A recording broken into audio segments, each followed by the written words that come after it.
Hi guys, ito nga pala yung nabili naming baby playpen for Zoe. And ito nga piniprepare na namin siya and binasa muna namin din yung manual instructions. Nabili nga lang pala namin to ng mura lang naman kasi sa Amazon is nasa 100 plus siya, pero nabili namin siya sa Crazy Bean ng $25.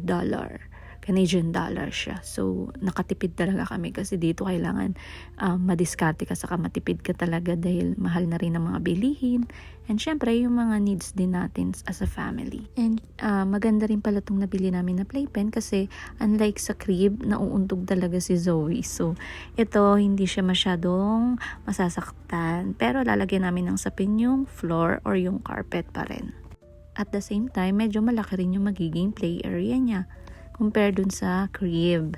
And yun nga, habang malapit na siyang mabuo is, ang cute niya nga, ang ganda rin talaga niya. So, ayun, ang cute, may mini door pa siya sa gilid. And ayun nga, pinatry namin muna si Zoe kung papasok siya. And ang hirap din niya i-utu-utuin kasi nga, ayan, o diba, nag-change area kami. So, ayun, try na natin. O, diba, ang ganda. Sakto lang din yung laki niya para sa kanya at the same time sa room din namin. And so, ayun nga, ini-explore niya na din yung playpen niya. And syempre, makakapaglaro na rin sila magkapatid dyan. Dalawa sila dyan. And kung may gagawin man kami, hindi ako mag-worry kasi nandiyan lang siya. Hindi siya makakalabas. So, ayun, kailangan talaga natin maging wise at medyo tipid-tipid.